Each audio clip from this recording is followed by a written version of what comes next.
ವರ್ಷದ ಕೊನೆಯಲ್ಲಿ ಕ್ರಿಸ್ಮಸ್ನ ಸಂದರ್ಭದಲ್ಲಿ ಸಂಭವಿಸಿದಂತಹ ಭೀಕರ ಅಪಘಾತಕ್ಕೆ ಸಂಬಂಧಪಟ್ಟಂತೆ ಮತ್ತಷ್ಟು ಮಾಹಿತಿ ಲಭ್ಯ ಆಗ್ತಾ ಇದೆ. ಆ ಬಸ್ಸು ಸಂಪೂರ್ಣವಾಗಿ ಸುಟ್ಟು ಕರಕಲಾಗಿದೆ. ಬೆಂಕಿಗಾಹುತಿಯಾದ ಬಸ್ ಭಸ್ಮವಾಗಿದ್ರೆ ಅದರಲ್ಲಿದ್ದಂತಹ ಜನರೆಲ್ಲ ಮೃತದೇಹಗಳಾಗಿದ್ದಾರೆ, ಸುಟ್ಟು ಕರಕಲಾಗಿದ್ದಾರೆ. ಸದ್ಯ ಸುಟ್ಟು ಕರಕಲಾದಂತಹ ಬಸ್ಸನ್ನ ರಸ್ತೆಯಿಂದ ಪಕ್ಕಕ್ಕೆ ತೆಗೆದಿದ್ದಾರೆ ಪೊಲೀಸರು ಅನ್ನುವಂತಹ ಡೀಟೇಲ್ಸ್ ಇದೆ. ಇನ್ನು 4 ಐಫೋನ್ ಟ್ಯಾಬ್ ಹಾಗೆ 4 ಫೋನ್ಗಳು ಈ ಅಪಘಾತದಲ್ಲಿ ಪತ್ತೆಯಾಗಿರೋದು. ಇದುವರೆಗೂ 5 ಮೃತದೇಹಗಳು ಮಾತ್ರ ಪತ್ತೆಯಾಗಿದೆ ಅನ್ನುವಂಥ ಡೀಟೇಲ್ಸ್ ಇದೆ.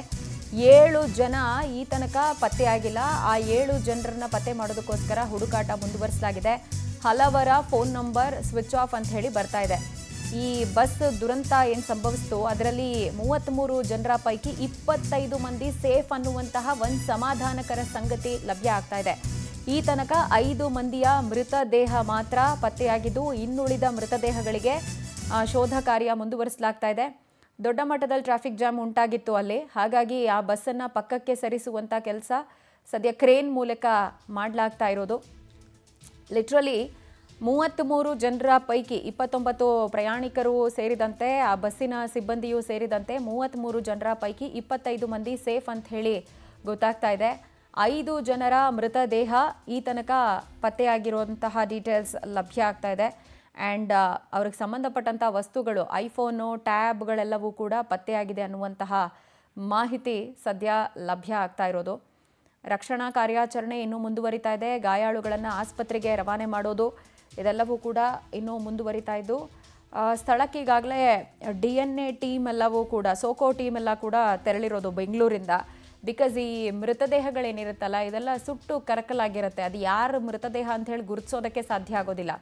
ಸೊ ಹಾಗಾಗಿ ಅವರ DNA ಸ್ಯಾಂಪಲ್ಸ್ನ ಕಲೆಕ್ಟ್ ಮಾಡಿಕೊಂಡು ಅವ್ರ ಕುಟುಂಬದವರ DNA ಸ್ಯಾಂಪಲ್ಸ್ನ ಕಲೆಕ್ಟ್ ಮಾಡಿಕೊಂಡು ಅದಾದ ಬಳಿಕ ಈ ಶವ ಯಾರಿಗೆ ಸೇರಿದ್ದು ಅಂಥೇಳಿ ಡಿಸೈಡ್ ಮಾಡೋದು. ಲಿಟ್ರಲಿ ಬಹಳ ಹೃದಯ ವಿದ್ರಾವಕ ಅಂತ ಹೇಳಬೇಕು. ಅಂತಹ ಇನ್ಸಿಡೆಂಟ್ಗಳಿದೆ ಎಲ್ಲವೂ ಕೂಡ. ರಜೆಯ ಖುಷಿಗೋಸ್ಕರ ದೇವಸ್ಥಾನಕ್ಕೆ ಹೋಗಬೇಕು, ಗೋಕರ್ಣಕ್ಕೆ ಹೋಗಬೇಕು, ಎಲ್ಲೋ ಟ್ರಿಪ್ ಹೋಗಬೇಕು ಅಂತೆಲ್ಲ ತಿಂಗಳುಗಟ್ಟಲೆಯಿಂದ ಪ್ಲ್ಯಾನ್ ಮಾಡ್ಕೊಂಡಿರ್ತಾರೆ.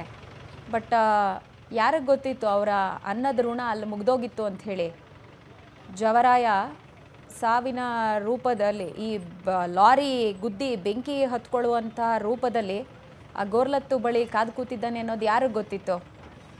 ರೈಟ್, ಡೀಟೇಲ್ಸ್ ಕೊಡ್ತಾರೆ ನಮ್ಮ ಪ್ರತಿನಿಧಿ ಹೇಮಂತ್.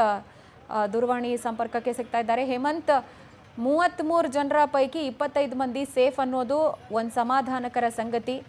5 ಜನರ ಮೃತದೇಹ ಮಾತ್ರ ಪತ್ತೆಯಾಗಿರೋದು. ಸೊ ರಕ್ಷಣಾ ಕಾರ್ಯಾಚರಣೆ ಹೆಂಗೆ ನಡೀತಾ ಇದೆ? ಯಾವೆಲ್ಲ ಟೀಮ್ ಆಕ್ಟಿವ್ ಆಗಿ ಕೆಲಸ ಮಾಡ್ತಾ ಇರೋದು ಈಗಲ್ಲಿ?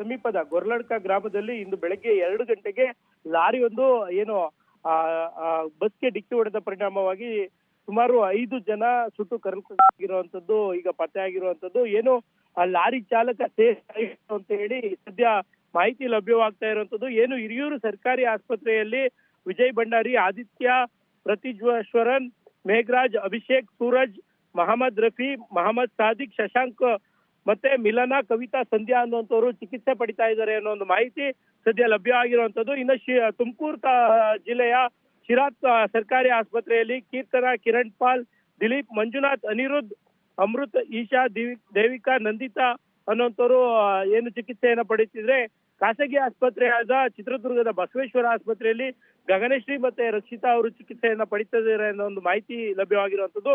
ಇನ್ನು ಏನು ತುಮಕೂರು ಜಿಲ್ಲಾಸ್ಪತ್ರೆಯಲ್ಲಿ ಹೇಮರಾಜ್ ಕುಮಾರ್, ಕಲ್ಪನಾ ಪ್ರಜಾಪತಿ ಅನ್ನುವಂಥವ್ರು ಚಿಕಿತ್ಸೆಯನ್ನ ಪಡಿತಾ ಇದ್ದಾರೆ ಅಂತ ಹೇಳಿ ಮಾಹಿತಿ ಲಭ್ಯವಾಗಿರುವಂತದ್ದು. ಇಲ್ಲಿ ಪ್ರಮುಖವಾಗಿ ಗಮನಿಸಬೇಕಾಗಿರುವಂತದ್ದು, ಏನು 32 ಜನ ಬಸ್ನಲ್ಲಿ ಪ್ರಯಾಣ ಮಾಡ್ತಿದ್ರು. ಅವರ ಪೈಕಿ ಏನು ಈವರೆಗೂ ಕೂಡ 7 ಜನರ ಏನು ಮಾಹಿತಿ ಲಭ್ಯ ಆಗಿಲ್ಲ ಅನ್ನುವಂಥದ್ದು. ಏನು ಬಿಂದು, ಮಾನಸ, ಶಶಿಕಾಂತ್, ನವ್ಯ, ಮಸರತುನ್ನಿಸಾ, ಸೈಯದ್ ಜಮೀರ್, ರಶ್ಮಿ ಅನ್ನುವಂಥವ್ರ ಮಾಹಿತಿ ಈವರೆಗೂ ಕೂಡ ಲಭ್ಯವಾಗಿಲ್ಲ ಅನ್ನುವಂಥದ್ದು. ಈ ಏನು 7 ಜನ ಇದ್ದಾರೆ, ಇದರಲ್ಲಿ 4 ಈಗಾಗಲೇ ಸಾವನ್ನಪ್ಪಿದ್ದಾರೆ ಅನ್ನೋ ಒಂದು ಮಾಹಿತಿ ಲಭ್ಯವಾಗಿರುವಂತದ್ದು. ಯಾಕಂತಂದ್ರೆ 4 ಮೃತದೇಹವು ಅಷ್ಟೇ ಇಲ್ಲಿ ಪತ್ತೆ ಆಗಿರುವಂತದ್ದು. ಇನ್ನ ಉಳಿದ 3 ಪತ್ತೆ ಆಗ್ಬೇಕಾಗಿರುವಂತದ್ದು. ಅವ್ರೇನಾದ್ರು ಸುಟ್ಟು ಸಂಪೂರ್ಣವಾಗಿ ಭಸ್ಮ ಆಗಿರುವಂತದ್ದು. ಯಾಕಂತಂದ್ರೆ ನಾವು ಅಲ್ಲಿ ಫೋರೆನ್ಸಿಕ್ ರಿಪೋರ್ಟ್ ಅನ್ನ ಏನು ಕಲೆಕ್ಟ್ ಮಾಡಿದ್ರು ಅವರ ದಾಖಲೆಗಳ ಪ್ರಕಾರ ಒಂದಷ್ಟು ದೇಹ ಸಂಪೂರ್ಣವಾಗಿ ಸುಟ್ಟು ಭಸ್ಮ ಆಗಿರುವಂತದ್ದು ಅಲ್ಲಿ ನೋಡ್ಬೋದಾಗಿರುವಂತದ್ದು. ಆ ಒಂದು ವಿಡಿಯೋದಲ್ಲಿ ಕೂಡ ನೋಡ್ಬೋದು ಯಾವ ರೀತಿಯಾಗಿ ಚಿಕ್ಕ ಪುಟ್ಟ ಮೂಳೆಗಳಷ್ಟೇ ಉಳಿಕೆ ಆಗಿರುವಂತದ್ದು ಸಂಪೂರ್ಣವಾಗಿ ಸುಟ್ಟು. ಆ ಒಂದು ನಿಟ್ಟಿನಲ್ಲಿ ಯಾವ ರೀತಿಯಾಗಿ ಯಾರನ್ನ ಐಡೆಂಟಿಫೈ ಮಾಡ್ಲಿಕ್ಕೆ ಏನು ಅವರ ಬಳಸ್ತಿದ್ದಂತ ಐಫೋನ್ ಮಾಹಿತಿ ಇರ್ಬೋದು, ಈ ರೀತಿಯಾಗಿ ಪೊಲೀಸರು ಯಾರು ಅನ್ನೋದನ್ನ ಪತ್ತೆಹಚ್ಚಲಿಕ್ಕೆ ಪರದಾಟ ಮಾಡ್ತಿರುವಂತದ್ದು. ಮತ್ತೊಂದ್ ಕಡೆ ಏನು ಈಗಾಗ್ಲೇ ಏನು ಅಗ್ನಿಶಾಮಕ ದಳ ಸಿಬ್ಬಂದಿ ಇರ್ಬೋದು, ಪೊಲೀಸ್ ಇರ್ಬೋದು, ತುಮಕೂರು ಜಿಲ್ಲಾ ಪೊಲೀಸ್ನವರು ಇರ್ಬೋದು, ಮತ್ತೆ ಚಿತ್ರದುರ್ಗ ಜಿಲ್ಲಾ ಪೊಲೀಸ್ನವರು ಇಬ್ಬರು ಕೂಡ ಜಂಟಿ ಕಾರ್ಯಾಚರಣೆ ಮೂಲಕ ಏನು ರಸ್ತೆಯನ್ನು ಸಂಪೂರ್ಣವಾಗಿ ತೆರವುಗೊಳಿಸುವಂತ ಕಾರ್ಯವನ್ನ ಮಾಡ್ತಾ ಇರುವಂತದ್ದು. ಏನು ಆ ಒಂದು ಖಾಸಗಿ ಬಸ್ ಇತ್ತು, ಆ ಒಂದು ಬಸ್ಸನ್ನ ಸಂಪೂರ್ಣವಾಗಿ ರಸ್ತೆಯಿಂದ ಹೊರಗಡೆ ಈಗ ಆಲ್ರೆಡಿ ತೆಗೆದಿರುವಂತದ್ದು. ಮತ್ತೆ ರಸ್ತೆಯಲ್ಲಿರುವಂತ ಏನು ಆ ಒಂದು ಪುಡಿಯಾದಂತದ್ದು ವಸ್ತುಗಳಿದ್ವು ಅವುಗಳನ್ನು ಕೂಡ JCB ಮೂಲಕ ರಿಮೂವ್ ಮಾಡ್ತಾ ಇರುವಂತದ್ದು. ಏನು 3 ಕ್ರೇನ್ ಮತ್ತು 1 JCB ಮೂಲಕ ಇಲ್ಲಿ ಎಲ್ಲವನ್ನೂ ರಿಮೂವ್ ಮಾಡುವಂತ ಕೆಲಸವನ್ನ ಮಾಡ್ತಾ ಇರುವಂತದ್ದು. ಈಗಾಗಲೇ ಏನು ಕಂಟೈನರ್ ಲಾರಿ ಇತ್ತು ಅದನ್ನು ಕೂಡ ಏನು ರಸ್ತೆಯಿಂದ ಹೊರಭಾಗಕ್ಕೆ ತೆಗೆದುಕೊಂಡು ಹೋಗುವಂತ ಕೆಲಸವನ್ನ ಮಾಡ್ತಾ ಇರುವಂತದ್ದು. ಮತ್ತೊಂದ್ ಕಡೆ ಏನು ಕಂಟೈನರ್ ನಲ್ಲಿ ಇದ್ದಂತ ಡ್ರೈವರ್ ಏನಿದ್ದಾನೆ ಆತ ಉತ್ತರ ಪ್ರದೇಶ ಮೂಲದ ಕುಲ್ದೀಪ್ ಅಂತ ಹೇಳಿ ಮಾಹಿತಿ ಲಭ್ಯ ಆಗಿರುವಂತದ್ದು. ಆತನ ಒಂದಷ್ಟು ದಾಖಲೆಗಳು ಕೂಡ ಪೊಲೀಸರು ಹಾಗೆ ಸಿಕ್ಕಿರುವಂತದ್ದು. ಈಗ ಆಲ್ರೆಡಿ ಏನು 4 ಬಸ್ ನಲ್ಲಿ ಇದ್ದಂತ ಪ್ರಯಾಣಿಕರು ಮತ್ತೆ ಚಾಲಕ ಲಾರಿ ಚಾಲಕ ಒಟ್ಟು 5 ಸಾವನ್ನಪ್ಪಿದ್ದಾರೆ ಅಂತ ಹೇಳಿ ಗೊತ್ತಾಗ್ತಾ ಇರುವಂತದ್ದು. ಇಲ್ಲಿ ಪ್ರಮುಖವಾಗಿ ಗಮನಿಸಬೇಕಾಗಿರುವಂತದ್ದು ಏನಂದ್ರೆ 25 ಜನರು ಸೇಫ್ ಆಗಿದ್ದಾರೆ ಅನ್ನೋಂಥದ್ದು.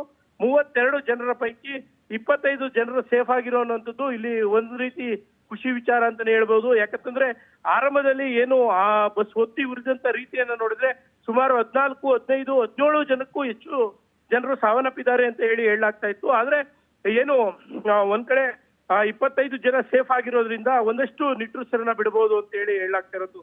ಇನ್ನು ಉಳಿಕೆ ಏನು ಯಾರೆಲ್ಲ ಇದ್ದಾರೆ 3 ಜನ ಅವ್ರಿಗೆ ಅದನ್ನ ಫೋನ್ ಸಂಪರ್ಕಕ್ಕೆ ಸಿಗದಲ್ಲೇ ಇರೋದ್ರಿಂದ ಅವರ ಹುಡುಕಾಟವನ್ನ ಕೂಡ ಪೊಲೀಸರು ಮಾಡ್ತಾ ಇರುವಂತದ್ದು.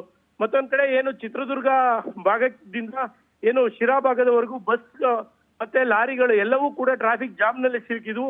ಅವುಗಳನ್ನು ಕೂಡ ಏನು ಸರ್ವಿಸ್ ರಸ್ತೆ ಮೂಲಕ ಟ್ರಾಫಿಕ್ ಜಾಮ್ ಅನ್ನ ತೆರವುಗೊಳಿಸುವಂತ ಕೆಲಸವನ್ನ ಪೊಲೀಸರು ಮಾಡ್ತಾ ಇರುವಂತದ್ದು. ಪ್ರಜ್ವಲ. ರೈಟ್, ಥ್ಯಾಂಕ್ ಯು ತಮ್ಮೆಲ್ಲ ಡೀಟೇಲ್ಸ್ಗೆ ಹೇಮಂತ್. ಸದ್ಯ ಒಂದು ಸಮಾಧಾನಕರ ಸಂಗತಿ ಈ ವಿಚಾರದಲ್ಲಿ ಗೊತ್ತಾಗ್ತಿರೋದು ಅಂತ ಹೇಳಿದ್ರೆ 32-33 ಜನ ಏನು ಪ್ರಯಾಣ ಮಾಡ್ತಿದ್ರು ಅಂತಿದ್ದಾರಲ್ಲ ಅದರಲ್ಲಿ 25 ಮಂದಿ ಸೇಫ್ ಅಂತ ಹೇಳಿ ಗೊತ್ತಾಗ್ತಾ ಇದೆ. ಆ್ಯಂಡ್ 5 ಜನರ ಮೃತದೇಹ ಈ ತನಕ ಪತ್ತೆಯಾಗಿರೋದು. ಇನ್ನುಳಿದವರಿಗೋಸ್ಕರ ಶೋಧ ಕಾರ್ಯ ಮುಂದುವರಿತಿದೆ ಅನ್ನುವಂತಹ ಮಾಹಿತಿ ಲಭ್ಯ ಆಗ್ತಾ ಇದೆ. ಆ್ಯಂಡ್ ಆ ಸ್ಥಳದಲ್ಲೀಗ ಕೆಲವರಿಗೆ ಅವ್ರ ಬಿಲಾಂಗಿಂಗ್ಸ್ ಆಬ್ವಿಯಸ್ಲಿ ಅವ್ರೇನು ಕ್ಯಾರಿ ಮಾಡಿರ್ತಾರೆ ಆ ಫೋನ್ಗಳಾಗಿರ್ಬೋದು, ಲ್ಯಾಪ್ಟಾಪ್ಗಳಾಗಿರ್ಬೋದು, ಇದೆಲ್ಲವೂ ಕೂಡ ಪತ್ತೆ ಆಗ್ತಾ ಇದೆ. ಬಳೆ, ಓಲೆಗಳು, ಲ್ಯಾಪ್ಟಾಪು, ಫೋನು, ಟ್ಯಾಬು ಇದೆಲ್ಲವೂ ಕೂಡ ಪತ್ತೆ ಆಗ್ತಾ ಇದೆ. ಅದರ ಆಧಾರದಲ್ಲಿ ಕೂಡ ಕೆಲವರನ್ನ ಗುರುತು ಪತ್ತೆ ಮಾಡುವಂತಹ ಸಾಧ್ಯತೆಗಳು ಸದ್ಯ ಕಂಡು ಬರ್ತಾ ಇದೆ. ಬಟ್ ಆ ಮೃತದೇಹಗಳು ಸಂಪೂರ್ಣವಾಗಿ ಸುಟ್ಟು ಕರಕಲಾಗಿರುವಂಥ ಹಿನ್ನೆಲೆಯಲ್ಲಿ ಅವುಗಳನ್ನು ಹೊರತೆಗೆಯೋದು ಒಂದು ಟಾಸ್ಕು. ಆ್ಯಂಡ್ ಅದನ್ನು ಐಡೆಂಟಿಫೈ ಮಾಡಿ ಆ ಕುಟುಂಬಸ್ಥರಿಗೆ ಕೊಡೋದು ಕೂಡ ಒಂದು ದೊಡ್ಡ ಟಾಸ್ಕ್ ಆಗುತ್ತೆ. ಗಮನಿಸ್ತಾ ಇದ್ದೀವಿ ಸ್ಥಳದಲ್ಲಿ ಕಾರ್ಯಾಚರಣೆ ಹೆಂಗೆ ನಡೀತಾ ಇದೆ ಅಂತ ಹೇಳಿ. ಸದ್ಯ ಬಸ್ಸು ನಡು ರಸ್ತೆಯಲ್ಲೇನು ಹೊತ್ತು ಉರಿದಿತ್ತಲ್ಲ ಅದನ್ನು ಪಕ್ಕಕ್ಕೆ ಸರಿಸಿದ್ದಾರೆ, ರಸ್ತೆಯಿಂದ ಹೊರಗೆ ತೆಗೆದಿದ್ದಾರೆ ಅನ್ನುವಂತಹ ಮಾಹಿತಿ ಲಭ್ಯ ಆಗ್ತಾ ಇರೋದು. ಆ್ಯಂಡ್ ಇದರ ಜೊತೆಗೇನೆ ಈಗ ನಾವಾಗಲೇ ಮಾತನಾಡ್ತಾ ಇದ್ವಿ, ಈ ಥರದ ಅಪಘಾತಗಳನ್ನು ತಡೆಯೋದಕ್ಕೆ ಸಾಧ್ಯ ಆಗೋದಿಲ್ಲ. ಅಫ್ಕೋರ್ಸ್ ಇಲ್ಲಿ ಆ ಬಸ್ಸಿನ ಚಾಲಕಂದೇನು ತಪ್ಪಿಲ್ಲ ಅಂತ ಹೇಳಿ ಮೇಲ್ನೋಟಕ್ಕೆ ಗೊತ್ತಾಗ್ತಾ ಇದೆ. ತನ್ನಷ್ಟಕ್ಕೆ ತಾನು ಸಂಚಾರ ಮಾಡುವಂಥ ಸಂದರ್ಭದಲ್ಲಿ ಎದುರುಗಡೆಯಿಂದ ಬಂದಂತಹ ಲಾರಿಯಿಂದ ಈ ಅಪಘಾತ ಸಂಭವಿಸಿರೋದು ಹೌದು. ಬಟ್ ಈ ರೀತಿ ಸ್ಲೀಪರ್ ಕೋಚ್ ಬಸ್ಗಳು ಅಷ್ಟು ಈಸಿಯಾಗಿ ಬೆಂಕಿಗೆ ಆಹುತಿ ಆಗುತ್ತೆ ಅಂತ ಹೇಳಿದ್ರೆ ಒಂದು ಬಸ್ಸಿನ ಎಕ್ಸ್ಟರ್ನಲ್ ಡಿಸೈನು ಹಾಗೆ ಇಂಟರ್ನಲ್ಲಿ ಇರುವಂತಹ ವ್ಯವಸ್ಥೆಗಳು ಇದರ ಬಗ್ಗೆ ಎಲ್ಲ ಗಮನವನ್ನು ಹರಿಸಬೇಕಾಗತ್ತೆ. ಆ್ಯಂಡ್ ಇದರ ಜೊತೆಗೇನೆ ಅಫ್ಕೋರ್ಸ್ ನಾವು ಗಮನಿಸಬೇಕು, ಲಾಂಗ್ ರೂಟ್ ಆಗಿರೋದ್ರಿಂದ ಗಾಡಿನೇ ಹೀಟ್ ಆಗಿರುತ್ತೆ. ಆ್ಯಂಡ್ ಇದರ ಜೊತೆಗೆ ಆ ಟೈರ್ಗಳು ಅಷ್ಟು ಹೀಟ್ ಆಗಿರುತ್ತೆ. ಅದರ ಮೇಲೆ ಈ ಡೀಸೆಲ್ ಟ್ಯಾಂಕ್ಗೆ ಬಂದು ಗುದ್ದಿರೋದ್ರಿಂದಾಗಿ ಇಂತಹ ಅವಘಡ ಸದ್ಯಕ್ಕೆ ಸಂಭವಿಸಿರುವಂತಹ ಒಂದು ಪ್ರಾಥಮಿಕ ಮಾಹಿತಿ ಅಂದಾಜನ್ನು ಮಾಡ್ಕೊಳ್ಬೋದು. ಬಟ್ ಇವುಗಳನ್ನು ತಡೆಗಟ್ಟುವಂತಹ ನಿಟ್ಟಿನಲ್ಲಿ ಸಾರಿಗೆ ಇಲಾಖೆ ಇನ್ನೂ ಹೆಚ್ಚಿನ ಬಿಗಿ ಕ್ರಮಗಳನ್ನು ತೆಗೆದುಕೊಳ್ಬೇಕಾದ ಅಂತ ಅನಿವಾರ್ಯತೆ ಇದೆ. ನೋಡೋಣ ಅದು ಎಷ್ಟು ಮಟ್ಟಿಗೆ ಕಾರ್ಯರೂಪಕ್ಕೆ ಬರುತ್ತೆ ಅಂತ.